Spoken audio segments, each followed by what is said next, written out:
All right, ladies and gentlemen, I do have a sumptuous mustache. I don't mind telling you. One side's pretty nice, the other side looks like it's been eaten by rats, you know what I mean? But that's the way it goes.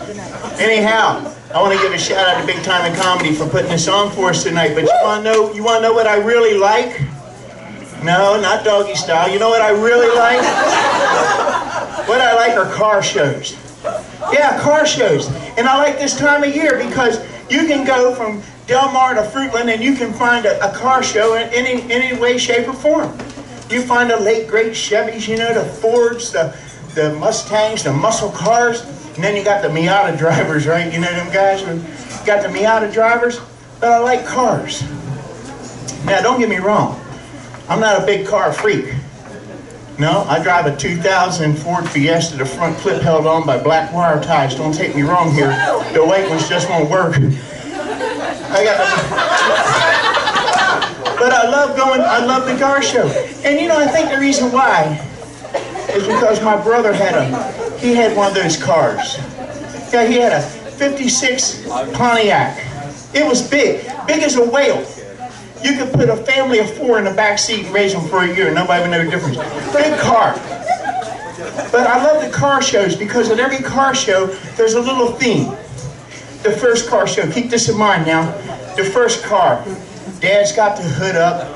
He's got his blue jeans rolled up. He's got a 55 Chevrolet there. In the back seat, there's a little doll, you know, a little girl doll. She's sitting there doing her thing. Mama's sitting over there. She looks like something from American Graffiti, you know. In the back, the favorite doll. The one with the blue jeans, the checkered shirt. Little boy, looks to be about 4 years old. He's always like this, you know. He done got his ass whipped for doing something. So keep that in mind now. I love going to the car show. But the reason why is because, like I told you, my brother had one of these cars. Now, my brother didn't only have a car, but he also had a girlfriend, Jane. Jane had arthritis in both hands. No, she had real big titties, I'm going to tell you right now. But this was 1968, and when you look in the yearbook, she looked like Mary Tyler Moore. You know, white girl, hair all like that, had the pearls on, looked good. But Jane had one good attribute. She was giving pussy about both drawer legs to my brother, and he was going crazy. Now, me being the younger brother, he had to sometimes take me places.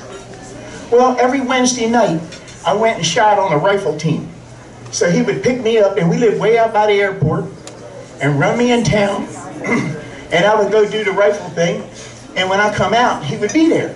And he better be on time, because he knew I'd tell the old man. I come out, and there's him and Jane in the car. Nothing new about that. I live out by the airport. Here comes my brother. Next thing I know, we're going out that way. He's turning down this dirt road. Goes out to the power lines. Throws me out the car. Tells me go hunt frogs down there at the pond. I sneak out. I go hunt the frogs. About 5 minutes later, I come back. I sneak up on the back. I've been watching Army movies. I know how to sneak through the glass.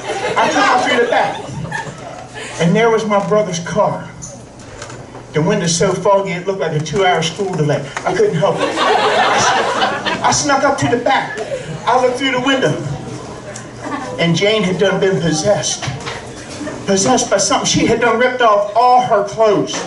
She was plumb naked, hollering, hands grabbing up at the headliner, about to reach it out, snatch it out. I didn't know what was going on. My brother obviously was possessed too, because he was plumb naked also. And he was trying to hold her down. I didn't know what was going on. I was taken back. Noise was coming out there I never heard before. I have now, but now then. Let me tell you. She hollered out, "Oh God, I'm coming." He hollered out, "Ah!" He got all stiff, his legs shot out like a frog, like that. I ran around to the back of the car. I hid. I was nervous. You know, I was like 10, 11 years old, 11, 12. You know, I didn't know. I was between G.I. Joe and jerking off. I didn't know what was going on. Anyhow, I sneaked back down to the pond. I come back out. I didn't say a word to my brother about what I had seen or experienced. Not a word. I got back in the car. We go home. But I digress from the car show.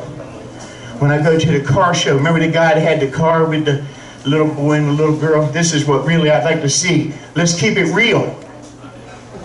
Here's Dad. He's about 8 beers deep into a cooler full. He got a fishing rod. Mom's sitting over there one side. She's smoking a cigarette about that long, drinking a Schlitz.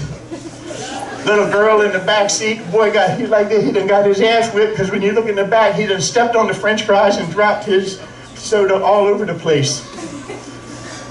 Keep it real. That's what's real, isn't it? Yeah. Remember back.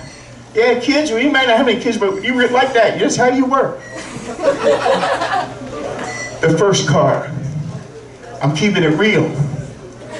Date night. Yeah, there they are. 2 young lovers in the back seat going at it, some heavy petting going on in the back of that 60 Chevy. The next one, though, we're going to call that Teen Angel. All right, back in the 50s. Teen Angel. There she is. It's like something I saw in the back of my brother's car, all sprawled out. Just at a car show. I mean, going at it. And then we look at the third one. The aftermath. There she is. She's all laid out. One leg over the back seat, one leg out the back window. Sweater all up around her neck, people squirt down on the floorboard. He's standing back, greasy hair, combing his hair, smoking a Camel. Penis looks like a glazed donut from Dunkin' Donuts. It was treacherous. But that's what I mean, keep it real. Now, hold on. Remember, I was young then. I was 9, 10, 11, something like that. G.I. Joe. I tell you what I did. Next week, I traded every one of my G.I. Joes to my buddy's little brother for a well-worn Penthouse magazine that he had stole from his daddy. I never played with G.I. Joe again. I'm Wild Bill. I'll catch you all later on in Las Vegas, Nevada. Have a good one.